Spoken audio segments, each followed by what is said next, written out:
troisième bande dessinée du jour dans cette séquence. Qu'est-ce que je viens de lire là? City of Glass de Paul Auster. City of Glass de Paul Auster, qui est à la base un roman qui a été adapté en roman graphique.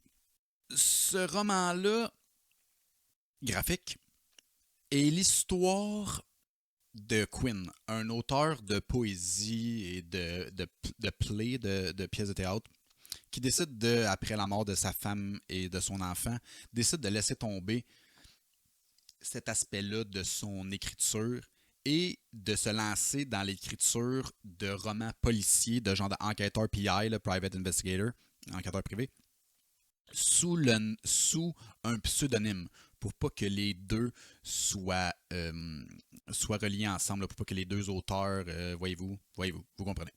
Cet auteur, Quinn, reçoit un appel dans la nuit qui dit « J'ai besoin de parler à Paul Auster ». Voyez-vous, ça commence déjà crissement mal, parce que la personne qui appelle notre personnage principal demande à parler à la personne qui a écrit ce livre, qui est supposé être un inspecteur privé de haut niveau. Quinn comprend rien, raccroche. Se fait déranger encore une fois, répond et se fait dire quelqu'un veut me tuer. J'ai besoin de vos services pour comment enquêter là-dessus, etc., etc. Acceptez-vous cette enquête? Et ce dude, out of nowhere, accepte l'enquête. Donc, Quinn devient en quelque sorte William Wilson, qui est l'auteur, son pseudonyme de livre d'enquêteur, ou son personnage, Max, à moins que je me trompe, est le nom de cet enquêteur. Donc, voyez-vous, on ne le sait pas avant qu'on se rende trop loin dans le livre, mais les noms sont très importants dans le scénario, dans comme la prémisse du livre. Pas nécessairement parce qu'il faut que tu te souviennes de comment ce qui est appelé, plus en fait pour te faire demander est-ce que le nom que tu portes est le nom qui te va? Est-ce que c'est vraiment ton nom? Est-ce que c'est vraiment comme ça que tu devrais te faire appeler si tu es quelque chose, mais que tu te changes en quelque chose d'autre? Est-ce que tu possèdes encore le même nom?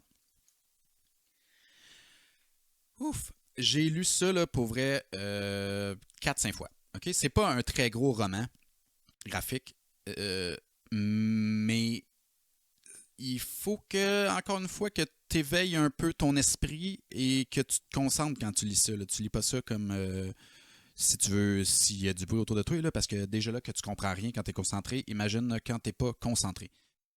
Ce roman graphique-là est vraiment dessiné d'une façon très particulière.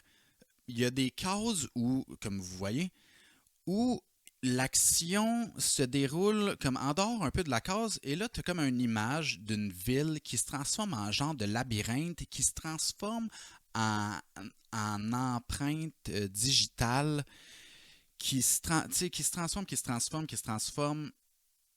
Un moment donné, tu comprends comme pas vraiment, mais chaque dessin est une pièce du puzzle qui est en train de vouloir se faire résoudre, voyez-vous?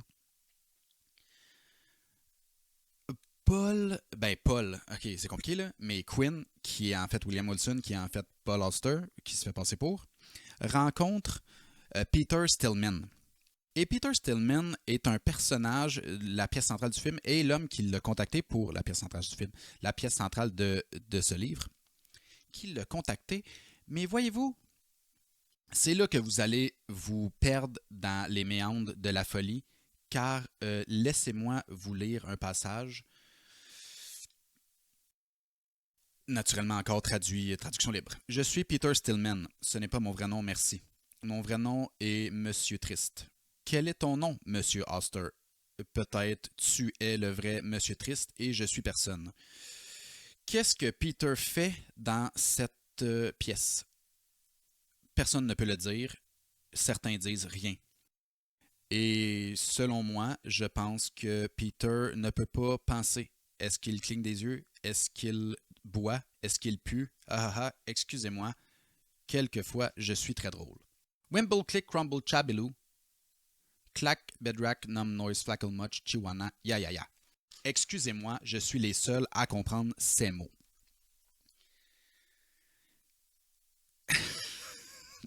Tout ça dans un genre de zoom-dézoom qu'on rentre comme dans sa bouche parce que techniquement, il parle pas, Peter Stillman. C'est juste des mots qui sortent de lui. Okay? Fait que là, déblatère dans son esti de truc qui fait moyen pas de sens. La femme, à M. Peter Stillman, après qu'il quitte la pièce, rencontre l'inspecteur. Il lui dit, voyez-vous, vous êtes comme le seul qui peut nous aider. Quelqu'un va venir le tuer. On apprend que c'est comme son père qui sort de prison bientôt, qui pourrait venir pour l'assassiner. Pourquoi que son père voudrait venir l'assassiner, on le sait pas, puis je suis pas sûr qu'on a la réponse à ça, malgré que j'ai lu ce livre-là plein de fois. On va l'appeler l'enquêteur, là, je vous dirai pas son nom parce que c'est pas son vrai nom, comme vous avez compris. Personne ne sait son nom. C'est quoi ton nom, c'est quoi mon nom. Il prend l'enquête malgré qu'il n'a jamais fait d'enquête car ce n'est pas un enquêteur, c'est un écrivain. Voyez-vous. Il se fait remettre une photo. Donc, il va à la recherche parce qu'il s'est fait dire, oui, il sort de prison tant, il va être là quelque part. Et là, alors qu'il attend les gens qui sortent du train, 2 personnes complètement identiques sortent du train, un genre de vieillard, genre un clodo, là, un genre de sans-abri, et un homme comme huppé de classe, mais qui sont identiques. Donc à ce moment-là, notre protagoniste doit faire une décision qui suivre, parce qu'un des deux est le père de Peter Stillman, que aussi il s'appelle Peter Stillman, voyez-vous, c'est bizarre. Le fils et le père ont le même nom. Il choisit un des deux, décide de le suivre, retrace, le suit, fait que là, il check où est-ce qu'il va dormir, il check qu'est-ce qu'il fait dans ses journées, mais il n'y a rien qui laisse présager qu'il veut vraiment s'attaquer à Peter Stillman, fils. Et là, s'ensuit une genre de quête théologique sur la tour de Babel, qui était comme une construction immense où tous les peuples coexistaient avec une seule et même langue, où ce que Dieu était fâché de ça parce qu'ils sont supposés d'avoir comme mission de peupler la terre, mais là ils sont juste à une place, fait que là Dieu aurait comme fait écrouler la moitié un tiers de la tour, crisser le feu à l'autre tiers de la tour, puis là le monde il quitte comme la tour. Puis là t'as comme une genre de là, t'apprends qu'Adam et Ève, Adam, il avait comme mission de découvrir le langage, mais est-ce que c'était le vrai langage? Chris, que ces livres-là, les 3, celui-là, c'est dur, là, c'est dur à comprendre. Où ça s'en va? Qu'est-ce que je lis? Je comprends rien. Les images m'aident dessus? Non. Parce que des fois, qu'est-ce que tu vois? Ça n'a aucun hostie de rapport. Fait que là, au travers de son enquête, il découvre que Peter Stillman, père, était lui-même théologue et avait décidé d'étudier un peu cet aspect-là de l'histoire et, dans sa comme de folie, décide d'inventer un langage. 2, voyez-vous, 3e livre et 1er livre, des romans où on invente des langages. Déjà là, c'est très difficile de comprendre un langage qui n'existe pas. Au travers de tout ça, naturellement, Paul, c'est compliqué. Quinn, qui se fait appeler Paul Auster, reçoit un chèque naturellement pour ses dépenses, mais il ne peut pas l'encaisser parce que c'est pas ça son nom. Fait qu'il décide de trouver le vrai Paul Auster, qui existe aussi à New York, et qui est bizarrement écrivain. Est-ce que c'est le personnage Paul Auster, l'écrivain? Est-ce que c'est en fait le vrai écrivain que lui aussi est dans son livre? Je ne sais pas, j'ai pas poussé mes recherches tant que ça, parce qu'à un moment donné, il y a des crises de limite à rien comprendre. Donc, il explique qu'il se fait passer pour lui, qui est pas plus un détective privé, qui se fait passer pour lui, pour enquêter, mais là, il veut juste encaisser le chèque pour avoir de l'argent parce que comment faire son enquête sans argent avec le nom que c'est pas vraiment ce nom-là. Qu'est-ce qui se passe là? Qu'est-ce qui se passe dans ce livre-là? Là? Je comprends rien. C'est supposé être une enquête. Après ça, t'en apprends un peu sur comme les différentes les théories, théologies du monde, de la création de l'univers. Ensuite, sur les écrivains. Puis là, les propos complètement qui fait aucun crise de sens. Mais aucun crise de sens, mais pas tant que ça, parce que à un certain moment, Quinn, qui se fait passer pour Paul, rencontre Paul Auster père pour comme lui parler, là, parce que son enquête mène nulle part. Là. Il fait juste se rendre compte qu'il fait n'importe quoi à la journée longue. Fait que finalement, leur discussion mène au fait qu'il récupère des objets brisés pour genre répertorier. Parce que là, il se dit un parapluie. Un parapluie, ça s'appelle comme ça parce que ça te protège la pluie.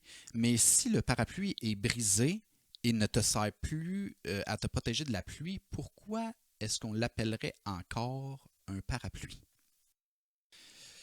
On peut philosopher longtemps là-dessus, mais pas trop, parce que genre j'ai une vie, puis c'est pas quelque chose vraiment qui me passionne d'essayer de savoir comment s'appelle une affaire brisée quand que ça a déjà un nom, avant que ça soit brisé. Mais c'est très important pour le livre. Donc après avoir suivi pendant plusieurs jours, voire des mois, là, le temps est pas tant présent, là, décide de comme stalker l'appartement de ceux qui l'ont engagé. Parce qu'il se dit si jamais, parce que whatever pour quelle raison, je vous le dirai pas. Parce que si jamais Peter Stillman père veut aller voir Peter Stillman fils, la meilleure façon de le pogner, c'est quand il va rentrer dans le building. Fait que là, il stocke le building jour et nuit, dort quasiment pas, mange quasiment pas, fait quasiment rien. Là, il n'y a plus d'argent. Fait que là, il appelle Paul, le vrai Paul. Ben, peut-être pas le vrai Paul, mais le Paul qui est le gars dans l'histoire qui a encaissé le chèque du gars de Quinn qui se fait passer pour Paul. Pour lui dire j'encaisse mon chèque, encaissé mon chèque, je veux mon argent. Là, il dit non, tu peux pas encaisser ton chèque il est rebondi, il n'y a pas de fond. Puis de toute façon, qu'est-ce que tu fais? Peter Stillman s'est écrit ça en bas du pont, il y a 2 mois et demi.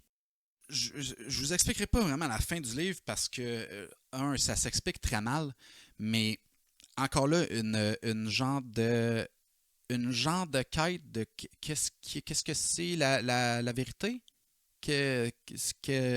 Comment nommer les choses qui ne sont plus?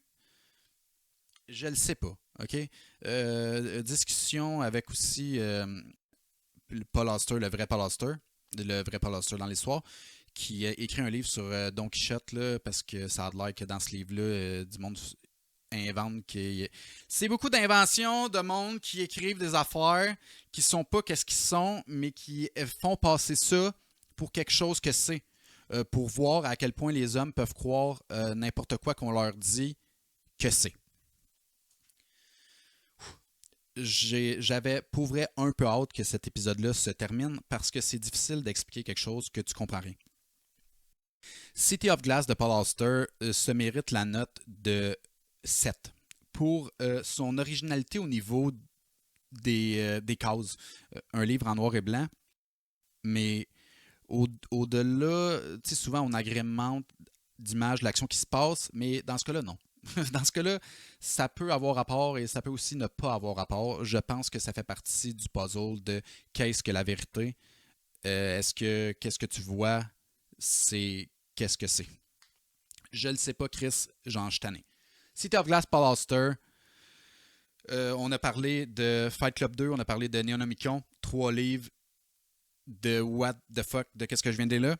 Littéralement ça, là. Si vous aimez des puzzles, si vous aimez comme vous casser la tête puis essayer de comprendre, si jamais il y a quelque chose à comprendre là-dedans, ces livres-là sont complètement pour vous. Merci d'avoir été avec moi et d'avoir enduré autant le puzzle de l'émission, de l'épisode, que le puzzle que le livre est et que je vous offre. Possiblement que c'est encore plus difficile d'essayer de comprendre ce que je vous dis que juste prendre le livre et de l'écouter. Ça va être à vous d'en juger. Si jamais vous voulez essayer ces livres-là et que vous les avez lus, vous les connaissez, rendez-vous sur Discord ou sur n'importe quel de nos réseaux sociaux. Parlez-nous, parlez-moi. On va échanger là-dessus sur ce qu'on a le plus pas compris. Merci d'avoir été là et à une prochaine fois pour un autre épisode de La Taverne littéraire.